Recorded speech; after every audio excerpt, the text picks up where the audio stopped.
Hello, everyone. We'll give you a few seconds to get settled into Zoom.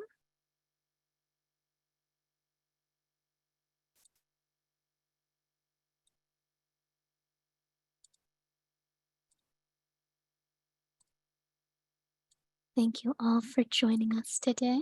Give you one more second before we get started.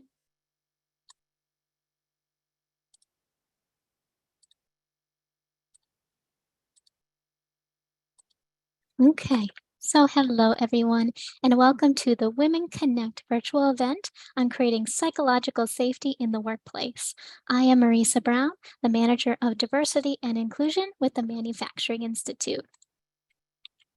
So before we begin, we have a few housekeeping items that we would like to review with you. First, everyone joining will be muted upon entry, so you are all set to sit back and enjoy. For the best view of today's presentation, we suggest enabling speaker view, which you can find in the top right-hand corner of your screen. This webinar will be recorded and will be shared in a recap email early next week. And we encourage you to post questions or even additional resources in the chat. We will be monitoring and will be happy to address questions as time allows. So again, thank you for joining us today. For those who may not be familiar with us, we are the Manufacturing Institute, the workforce development and education affiliate of the National Association of Manufacturers. We are a nonprofit organization focused on building, strengthening, and diversifying the manufacturing workforce. Now, without further ado, I would like to introduce you to our expert in the field of psychology and mental health, Dr. Michele Nealon, President of the Chicago School of Professional Psychology. Dr. Nealon, the floor is yours. Thank you so very much, Marissa. And thank you also to my colleague, Caleb, who's supporting me with the slides this morning. I appreciate your assistance, both of you, very much. And hello to all of you. This is a wonderful environment to connect with so many people. And yet I understand that it perhaps is not as dynamic on Zoom, but let's come together and make it as dynamic as possible for everybody that is attending. I'm really pleased to be with you to talk about what is an exceptionally important topic for managers and for leaders everywhere, and also for team members of all kinds, and that is the topic of psychological safety. I'm a CEO. I am a clinical psychologist, and I'm also a woman and a mother. And I know that no matter what I do in my work in particular, that the university that I lead is the strongest when people feel empowered to contribute their most creative ideas to the university community. As a psychologist, I know that psychological safety in the workplace fosters true collaboration and accelerates innovation. And then as a woman and as a mom, I know how critical it is to elevate the voices of traditionally marginalized groups, especially in the workplace. So what is psychological safety? I know that it's a concept that is out there in social media a lot, mostly because people are recognizing the importance of pulling in best practices in psychological safety into our work lives. So let's ground ourselves in a common definition. The concept was made popular back in the 1990s by Amy Edmondson. Amy is a renowned scholar of leadership and management practice at Harvard Business School. And broadly speaking, it's the belief that you can take risks, put forward ideas, ask questions, and even challenge the status quo in the workplace without facing ridicule or retaliation. Now, every single facet of that definition is important to keep in mind, but there are two components in particular that play a major role in our conversation today. And that is, first, it's the belief that you can take risks. So psychological safety means that you feel brave enough to aim high and run head on at challenges. And second is the security that you can take these risks without ridicule or any sort of negative feedback or retaliation. It means that you feel safe asking questions when you don't know an answer, and even asking for help when you need it. As you'll see throughout our discussion today, there are a lot of actions that you can take on a daily basis to cultivate this type of psychological safety within your teams and also within your organizations. Psychological safety is very valuable for all team members, regardless of their individual identities. Yet it can be especially valuable for those team members who society most often dissuades from taking risks. We know that there is a long history and certainly no shortage of contemporary examples of teams marginalizing the contributions, particularly of women and people of color. Time and time again, we see that women and people of color are less likely to feel comfortable in the workplace taking risks than members of more privileged groups. And why? Because they fear retaliation for failed experimentation. Now, this dynamic is especially true when you have a workplace that is male-dominated or is primarily white. Research that shows that women and minorities are much more likely to self-censor ideas and input because they're working very hard to fit in and avoid direct or indirect retaliation and consequences. So many of us have moved into a hybrid or a fully virtual work environment. And what we have found is that virtual work actually exacerbated these issues as well. In 2020, a survey was conducted by Catalyst, and they found that nearly half of women business leaders face difficulty speaking up in virtual meetings. And in fact, 1 in 5 reported feeling overlooked and even ignored in the virtual environment. Now, one way for organizations and teams to ensure the recognition of these groups' contributions is to cultivate psychological safety.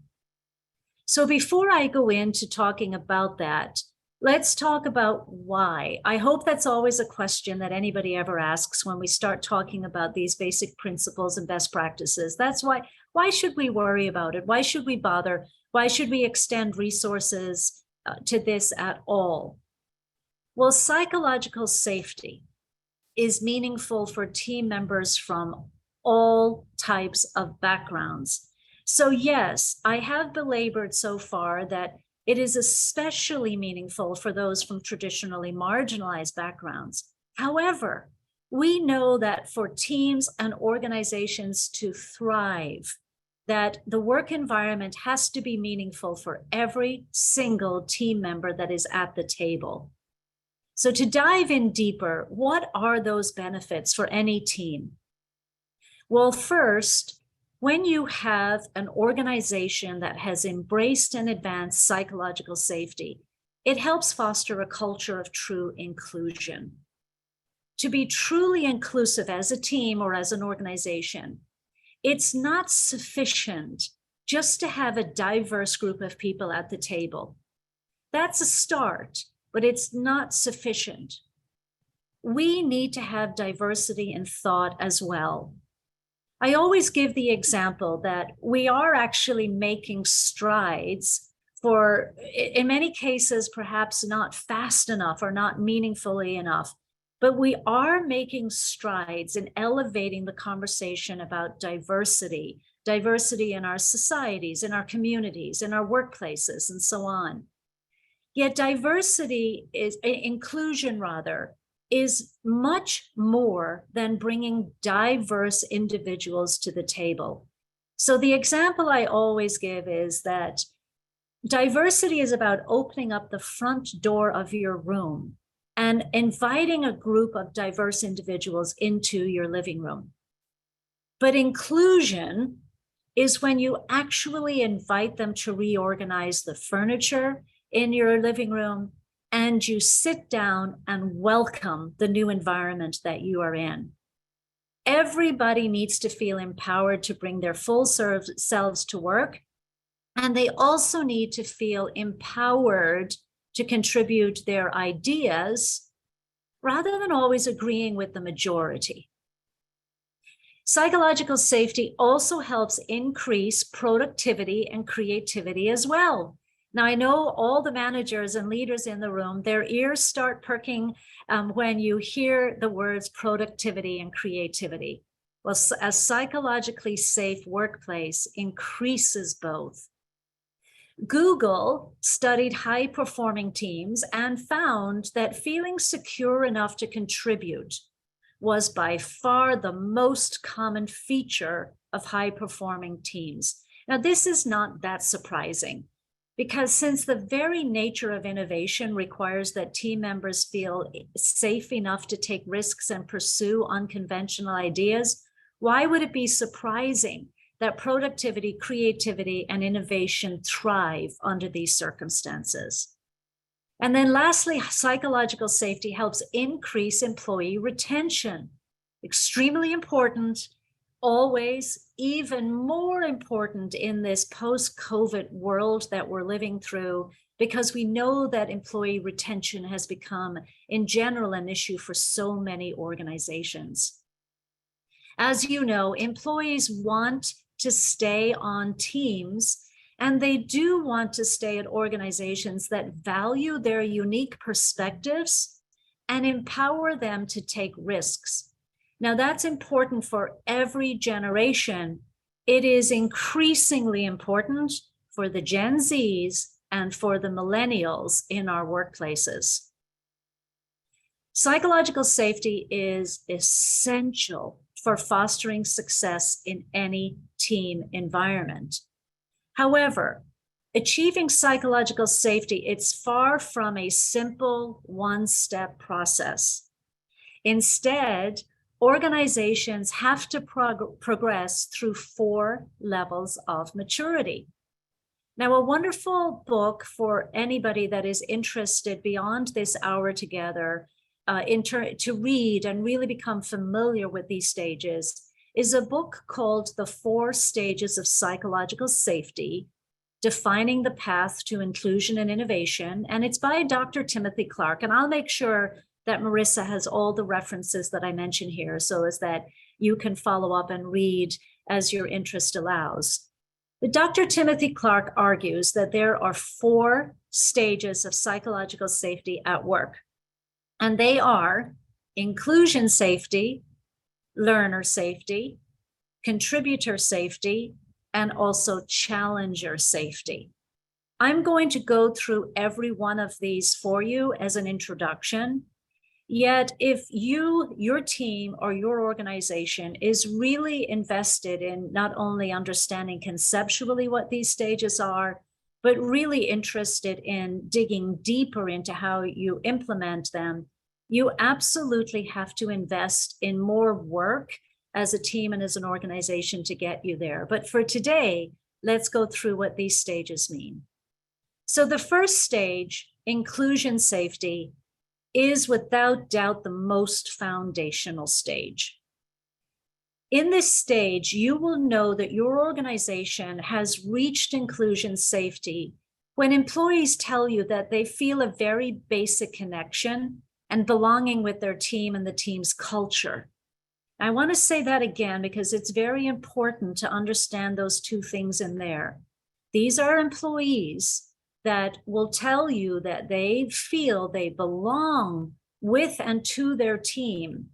And they also will recognize that the culture of your organization is a fit for them. At this stage, you will have employees that feel safe being who they are, and also bringing what we call their full selves to the workplace. So they're safe being who they are in the wonderful authenticity that brings for themselves and for the workplace. And they subsequently bring all of themselves and their full selves to the team and to the organization every day. The second stage is known as learner safety. In this stage, team members feel safe learning through questions, both individually and also within the group. This is a group of employees who both give and receive feedback about their own work and about the work of other people. You know that you are thriving together during this stage of psychological safety when you can walk in and out of each other's offices in person or virtually. You read a document, not just to read the document, to get on through it and open up the next email or open up the next project, but you have employees now that are reading things that and recognize, I actually would have said it this way, or I think that there's a part missing in this particular area, or my colleague forgot to add this particular piece. And they are calling or slacking or teamsing or whatever people do these days. And they are authentically engaged in giving feedback to help their colleagues reach higher and to help the work product itself be better and better and better. Reciprocally, these employees also don't feel defensive or worry about was their work anything less than fully adequate and so on. Rather, they welcome the feedback. These are employees where they will say things such as, thank you so much for taking the time to really read through this document and making it stronger. I didn't see before that I have a tendency to X. Thanks so much for pointing that out to me. I'll try to improve, and will you keep an eye on that for me the next time round? These are employees that care deeply about their own work, and they care as much about the work of their colleagues in return. The next stage is known as contributor safety. Now, you can see there on this slide that you can't just jump to contributor safety in an organization. You've got to put in the time, energy, and effort in each stage sequentially in order to get the best out of really the true purpose of a psychologically safe workplace. So contributor safety is when you as an individual are really feeling in a good place about using your unique skills and abilities, not necessarily for your own self-advancement or success, much more about contributing to your team's goals. This is where, in a psychologically safe workplace, employees are really stepping into supporting the team more than anything else. There is that authentic engagement with the team's work, with the team's goals. There is collaboration, there is positivity, there is reciprocity in feedback. There is a deep engagement in understanding what are the goals of the team, how those cascade from the organization's goals. And there is the sense of everything that you are doing to contribute to the team's success as much as you are focused on your own success, perhaps even more. This is where you see initiatives, this is where you see employees stepping in to take the initiative to solve problems and also to address challenges. So you see a real shift in organizational culture here, where it is not necessarily managers or leaders pressing for progress, calling out problems, or stating that there is a challenge and that they need help finding solutions.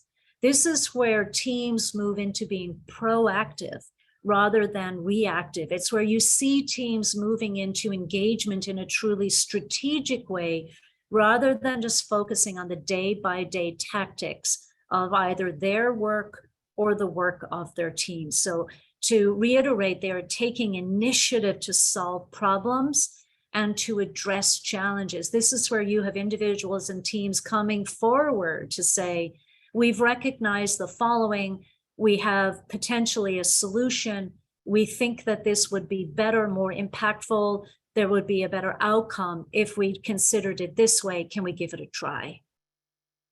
And then finally, the last stage is what's known as challenger safety. Now, this is where an organization is simply on fire, because innovation and creativity are truly flourishing in this stage. Here, you and your team feel safe challenging the status quo and offering ways to improve your organization.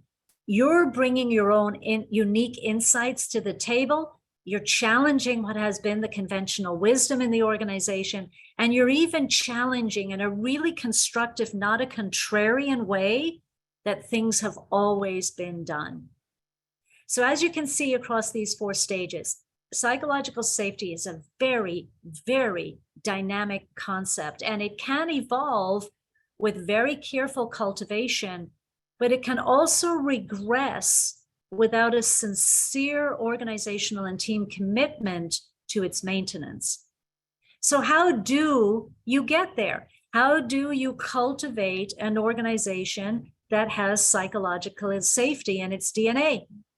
So that's the key question. What do we do? How do we get up into that challenger safety place? Well, there's 4 strategies that I recommend to help you cultivate psychological safety at your organization. Every manager and leader in the room, this is for you. And every person that is not a manager or a leader yet, this is also for you. So the first thing is you have to name and model psychological safety as a priority. If you don't name it, if you don't say that we're going to commit to this, like most things, it doesn't happen. You have to welcome diverse contributions. I really encourage you to understand and learn much more about the difference between diversity and inclusion. Again, the best way that I can describe it is opening up the front door of your home and bringing in diverse individuals is diversity. Inclusion is letting them reorganize your living room and then sitting down in it together. The third one is encourage learning. Open up the culture of your organization to being one that prioritizes learning, has a tolerance for making mistakes, encourages well thought through risks, and I say that intentionally, well thought through risks, has a culture whereby to learn, people are encouraged to ask questions, to pass comment, to give a constructive alternative. And then there is the culture of sitting down together and say, hey, we decided to do this together. This is what we did. This is what happened. Now let's talk about what did we learn, both in terms of the process as well as in terms of the outcome. And then the fourth one is to really invite both challenges and critiques. Every manager and leader in this presentation today, please hear the last one. Invite challenges and critiques.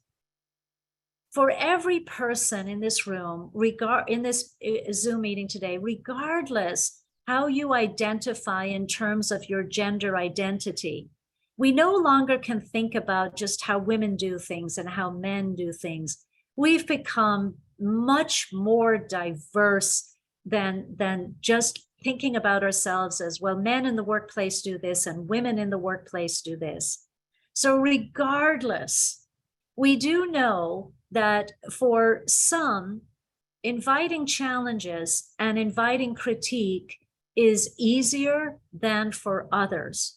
But regardless, it is essential for every single one of us to invite challenges and critiques of our work, of our leadership, of our team contributions. Let's put away just those dichotomies of men and women and think about people that can engage in the workplace to say, this is what I know, this is what I don't know, this is what you know, this is what you don't know, this is what we know together, this is what we don't know together. And embrace when a colleague, a manager, or a leader challenges you to think differently, to work differently, to engage differently, and also as a culture, learn how to give each other constructive feedback and even learn how to criticize each other. If it is done with a psychologically safe mindset, you can push into a growth mindset individually, as teams, and as an organization quite quickly. So now across the next slides, we're going to walk through each of these 4 strategies. And at every step, I'm going to give you some very specific ways that you can achieve success within each area. Now, again, you will have this PowerPoint, you will have all of these references. As you go back, and if you care to review them, please know that these are the tip of the iceberg for you, and that you got to dig deeper if you really want to make this more meaningful and long-lasting. So the first one, name and model psychological safety as a priority. This applies to both individuals and organizations both. To lay the foundation, you have to ensure that your organization has the right structural supports in place. This is where everyone on this Zoom meeting today that works in human resources, you have to go back and dig deep into your policies and your procedures and ensure that they prioritize psychological safety. It's important to share more broadly with your organization what psychological safety is and why, as an organization, that you are going to invest in this moving forward. From there, you've got to collaborate with team members to identify how do you cultivate psychological safety through some very simple changes to your organizational norms. These changes can be things such as commitments to not interrupting others in meetings, commitments to take all ideas seriously, and also to respect all questions. The managers and the leaders on the team should model these behaviors within their own work, because what they are doing in that process is they are setting a positive example and a clear statement that psychological safety is important for the organization. Let me just go back even to the commitment not to interrupt others in meetings. Remember at the top of the presentation, I said that historically marginalized groups tend to self-censor in order to fit in and in order to avoid any kind of negative attributions that may come their way. There is a tendency to conform to the majority, especially when the group is predominantly male, and especially when the group is predominantly white in those opportunities. Now, look, we all interrupt each other at times. I'm Irish born and raised, and I had to learn in the United States how to let people finish their sentences and learn expressions such as, I'm sorry I interrupted you. I'm sorry, please finish your sentences. In Ireland, culturally, we talk over and there's multiple conversations going on at the same time. But the managers and the leaders in the room can do things such as, thank you so much, Marissa, for sharing your thought. That was a very important contribution. Caleb, I didn't quite get to hear the end of your thought. Could you please finish it for us? So the manager and the leader is making a statement that Caleb's contribution is very important, and that manager and leader wants to pull that forward. And it also is very respectful to Marissa. Thank you for your contribution, but it's also subtly working on the culture to let one person finish their thought over others. It's also exceptionally important in meetings for managers and leaders to recognize and to see, like really to see the people that are not contributing and find a way to invite them into the conversations and into the contributions. This is where you might say, Marissa, I've noticed that you've been listening a lot in the meeting. I'd love before we end, if you could please let me know any additional thoughts that you have that either reflect on anything that we've talked about or anything new that you have to bring to the table. By setting these basic norms proactively, you are laying the groundwork for psychological safety within your organization. And you're doing so with such a respectful and positive growth mindset. Acting proactively will communicate that you're committed to this and that you're not just acting because an employee or a group of employees raised the issue for you. And in addition, This is where I go back to my comments about allow yourself to be challenged, allow yourself to be critiqued. In our organization, we're very careful about making sure that we're not talking over each other, that everybody has a voice at the table.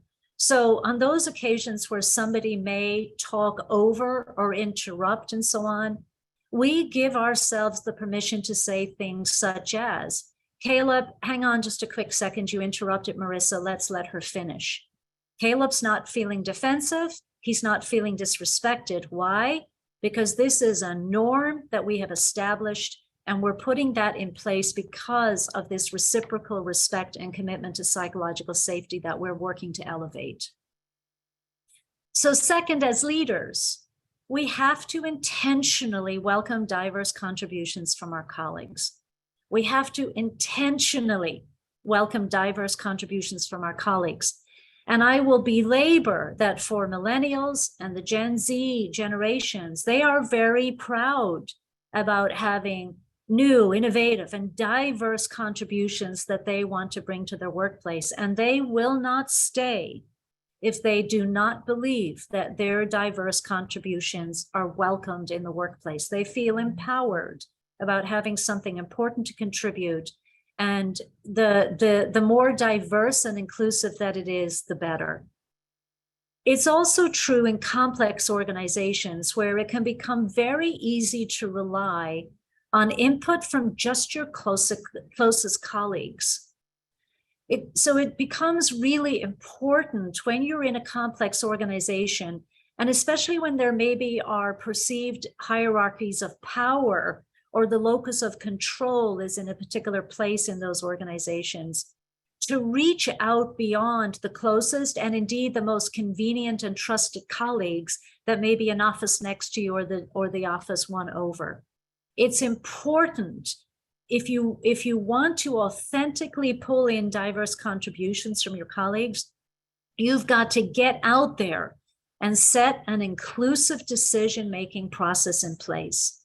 You've got to make sure that there's many, many opportunities for diverse parties to provide input and to encourage allyship to elevate traditionally underserved voices. Exceptionally important. Get people to know that you authentically want their input and that you are encouraging allyship because you want to hear from and learn from voices that typically don't make their way to the table. So in meetings, as I mentioned already, make time for every person to contribute. A round robin is a tactic that brings in everybody's voices and is something that can easily become a norm in your organization. I personally love to use this tactic when I have a big decision to make. I ask as many people as possible to let me know what they're most anxious about as an organization or as a decision point that's advancing. And I also ask them, what are you anxious about with regards to the challenges that we're discussing? As a group, we take the time to recognize and validate people's opinions and do our very best to reflect everyone's excitement and concerns within our ultimate decisions and plans.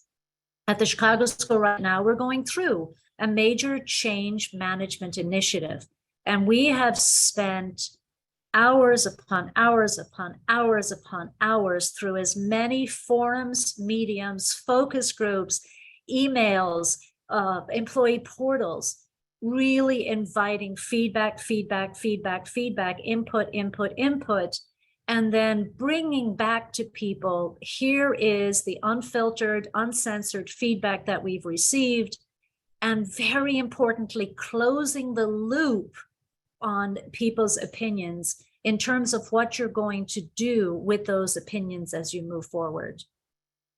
When you're an organization that starts committing to building a culture where all voices are not just heard, but also respected, it's also important to scale into addressing what individual biases are as well. Now, I know that there's lots of people who will say, I don't have any biases. Other people will say, what is a bias anyway? Others will say, oh my goodness, I have lots of biases. Let me tell you what there are. And others could literally give a lecture on biases because they're not only engaged with the topic, but their lives are filled with living bias in one way or the other. The reality is, no matter what group that you are in, every single one of us comes to the table with biases and preconceived notions about a certain idea or a certain member of the team. It's just the way that we have been built and socialized and so on. So as a group, we have got to have the courage to call out disrespect and discouragement in the moment, as well as the foresight to proactively educate team members on how their communication or decision-making style may alienate members of our team. So again, to belabor that, you have to have the courage to call out disrespect when you see it. Regardless of what the intention was, you've got to focus on the impact of what was said or done or not said or not done. And then in the moment, you have to emerge as colleagues who will address it and discourage it, learn from it, and make a commitment to being much better moving forward. I have found, and I've no doubt that so many of you listening in have found that when we give everyone a voice and when we ensure that each voice is respected, we cultivate an environment where all perspectives are welcomed and valued. It, of course, doesn't mean that decisions or strategies have to get made that tries to take into account every single perspective, every single thought, and so on. But they have to get to the table in an equal, respectful way so as that decisions can be elevated and where people are really feeling that their contribution was important and taking into consideration as we move forward. In terms of encouraging learning in a psychologically safe workplace, that's it. It pretty much speaks for itself. We need to encourage learning. Considering the pace of modern innovation and the way that we're working, and more that we're not together the way that we used to be in person, we are going to encounter ideas and concepts that we just don't immediately understand. It's the reality of the way that we work and the way that life is. But rather than avoiding or dismissing ideas that seem different or foreign, we've got to learn as colleagues to embrace vulnerability when we don't know something, and we've got to remain open to learning from new ideas, processes, and strategies. I personally encourage every person that works alongside me to let me know things like, what am I not seeing? I usually will ask after every presentation or every meeting that I'm in, how did that go? Did I this? Did I that? Would you change something moving forward? And over the years of working with colleagues in this way, I will tell you that my colleagues feel very secure in coming to say, I wouldn't have done it that way. That perhaps didn't land the way that you intended. I think that there would be a different process moving forward. I think that you need to pull that strategy back moving forward. That didn't seem to, whatever is it, don't dismiss foreign ideas. Have that sense about yourself where the first thing that people see and experience is not necessarily your ego. It is your authentic vulnerability to want to improve for yourself, your team, and for your organization. And I don't know about any of you, but I've never met perfect. We learn from each other. We learn how to be better if we open our minds to learning from new ideas, processes, and strategies. So to encourage learning, you have to carve out space for team members to ask questions at all stages of the decision-making process. And we have to make it clear that there's no bad questions. Even if a question is difficult to ask, or even if when a person asks you a question, you recognize in yourself, oh, I'm feeling defensive about this, or I'm going to reject this, or I don't agree with this, or I just don't even like this, or that's not even welcome so much from that particular person, perhaps from another person, and so on. Get in touch with it, own it, own it, own it, own it, but make it clear that employees will not be punished for experimenting and making mistakes within reason, since these are key components of any learning process. And then inviting challenges and critiques.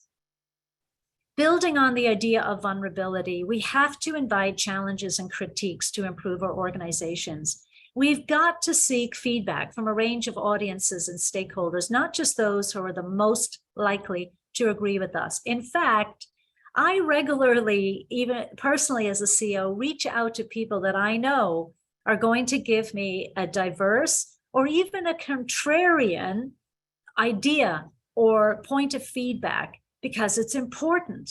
We've got to embrace productive conflict and debate to strengthen our decisions and our outcomes.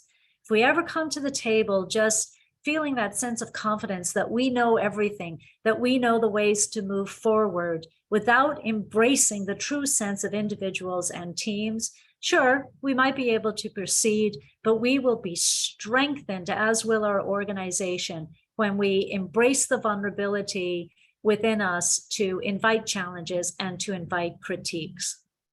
One way to make it very, very clear that you're open to feedback is to design structures through which team members provide feedback. No matter how psychologically safe your organization, some people simply have a different level of comfort in terms of giving feedback, especially if it is to managers, leaders, and so on. So again, in order to really get every voice to the table, provide a multitude of ways to give feedback. One of the things we do is after every town hall meeting that I have for the university across the country, we immediately send out the talking points of my presentations, and we immediately send out an invitation to provide feedback that is pulled back to myself and the senior leadership team anonymously. And then we go back and say, we heard your feedback. One of the things communicated to us was. There's lots of different ways that you can solicit feedback, but what's important is that you're designing the structures through which team members can provide feedback, and thinking inclusively about individuals who may need different ways to provide feedback than others.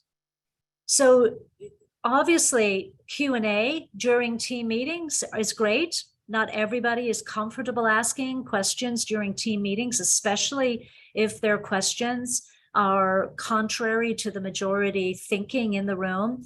Email is great. Anonymous submittals through suggestion boxes, whatever, just find a way to do it. You know, another way to encourage feedback, and it's very important, is to express gratitude. And you've got to do it a lot, and you've got to do it very genuinely. When somebody gives me feedback, that's great feedback, positive and encouraging, I always tell them I'm so grateful to them for giving me that feedback.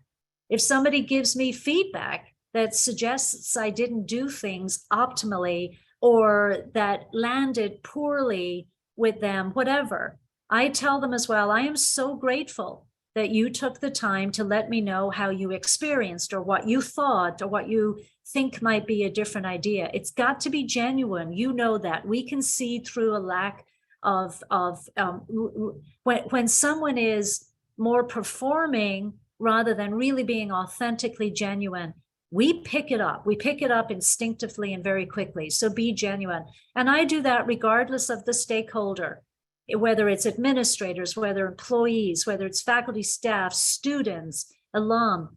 Express the gratitude, because when somebody takes their time to give you feedback, think about what that process is about for them, and then pause and think. Learn from the feedback that people are bringing you forward. Acknowledge the bravery that it takes to challenge the status quo, especially if you're a manager or a leader, and take the time to say thank you to team members for their contributions, especially when the input doesn't substantially change a team's decision or strategy. Together, these 4 strategies and all the associated tactics will really help individuals, teams, and organizations cultivate psychological safety. This will help leaders build more inclusive, innovative organizations and authentically remain at the forefront of their fields. So it's a quarter till the hour, perfect time to stop and let's see what's in the chat box. And I truly do invite your engagement. So let's start, Caleb and Marissa, with what is in the chat box. Let's see.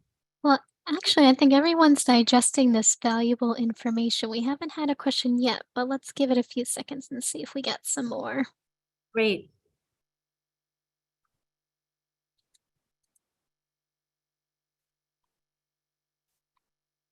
I'm hoping even one simple question. Someone's got to have a question or a comment. Who will be the first? May I ask a question? Oh, I'd love you to. Thank you. Okay, so this topic is very, very important, and I can see the validity of the information that you shared today.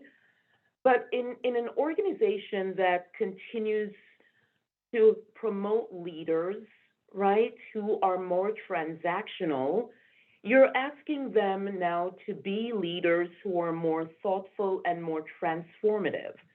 And some of the behaviors that actually allow a leader to be or to have or demonstrate more psychological awareness of his organization, they don't necessarily have the right training to be able to do this. How do you get them to update their paradigm and their mindset so that they can actually lead more mindfully in an organization that they're trying to get to be more psychologically safe? What a great question, Dr. Connell. And I would say, as we all know, there are some organizations that simply are not going to be interested in this topic. There absolutely are, right? I think we can agree on that, Dr. Connell. Some are just going to say, no, everything is fine. We're staying in this particular way. Don't get it. Don't see the point, and so on. Absolutely. I hold out optimism even for those organizations. One of the excellent points of entry into this topic is truly through managers and leaders. Even if you don't have your C-suite on board, you can still make enormous differences that over time, slowly but surely, contribute to changing an organization's culture by working with the managers and the leaders on the teams.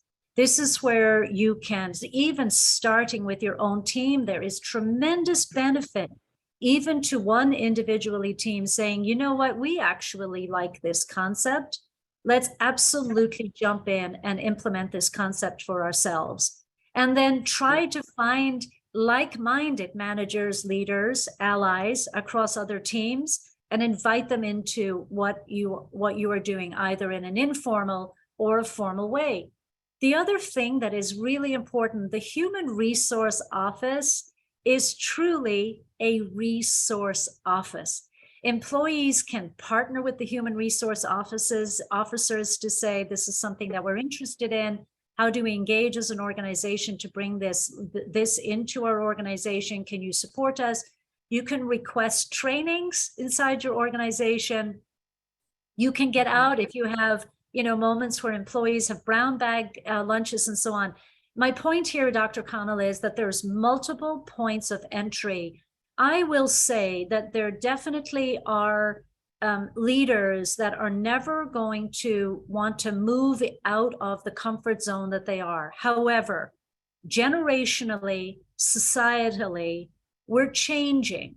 And the old ways of leadership are not fully sustainable. And I think you will see slowly but surely more and more leaders stepping into that more engaged, transformative, psychologically minded manner of working with the colleagues and in a less hierarchical manner. But those are my suggestions, Dr. Connell, for making that entry point in. Thank you. Thank You're you. very welcome. Thank you for the question and getting us started.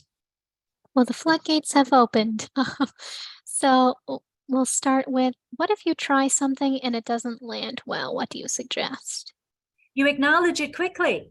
Wonderful question.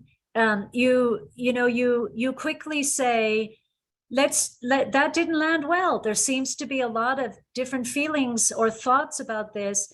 And the acknowledgement and the acceptance of when something hasn't gone well, it's human, it's vulnerable, it's authentic.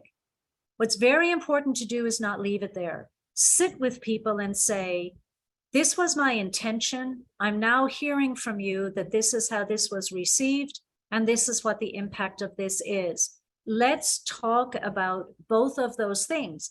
And then you have to Dr. Connell's point, you have to work on your leadership, whether you're a manager or a leader or a team lead, whatever it is, work on your leadership to say, can we go back and talk about what the intent was? You've got to work to get buy-in. You've got to listen to what is the importance of what you're trying to do to you, to the team. Work on what the team wants it to emerge as the culture, the norm, and get to that place. So when something lands well, don't be afraid. Don't be disheartened. Acknowledge that it didn't land well, and then spend the time really encouraging people to let you know with the fullest, most authentic selves that they are, let you know what happened and what was the impact, even if it was unintentional, what you did or didn't do. Sometimes it's what you didn't do. Very true. Speaking about teams, do you have sample feedback questions you could share for use with everyone here, their own teams? Yes, I will get those over to you. Dr. Timothy Clark has a range of those, so I will be happy to share those with you, Marissa. And then if you would be so kind as to distribute them to the group, that would be helpful. Yes, and for everyone else on the call, we will be sending out a recap email early next week with this recording and, like Dr. Nealon said, all of these resources. So be on the lookout for that. As we keep going on, how do you present these ideas to leaders? You start off at the top by saying, this is where our organization would like to try to get to. One of the concepts and one of the methodologies that's being embraced by so many organizations globally right now is psychological safety. Let's sit down and have a conversation. Again, know the leader, whether it's a team leader, a manager, or a C-suite leader, a CEO. So many of them are invested in the outcomes that they are responsible for achieving, whether you call it the outcomes, the return on investments, whatever they are chasing. It is best to engage with as I started off, the why. This is what we are wishing to have a conversation on, and present in terms of how the organization as a whole can benefit from bringing in a psychologically safe environment. Some leaders you can go straight to and say, hey, listen, as employees this year, we would really like to spend time and energy and resources on building a psychologically safe workplace, and that's enough. Others, you have to go and really present your case, and certainly present it in a way that the manager, leader, C-suite members can see the benefits to their organization. Great. And when doing this work within an organization and you're providing training around psychological safety in the workplace, should leaders and individual contributors be separated? Well, so it depends on the organization. And oftentimes, that question is a great question. Oftentimes, at the very beginning of an engagement to advance psychological safety, that question is asked up front. I am a very, very big believer in putting people together, but then I'm not a hierarchical leader. So I recognize that that is a preference for how I lead. I'm more of a collaborative leader that really sees every member of a team as just that. Every person has a skill set, has a very important contribution to the team, even if it is that one person holds the final responsibility for making a final decision for how things move forward.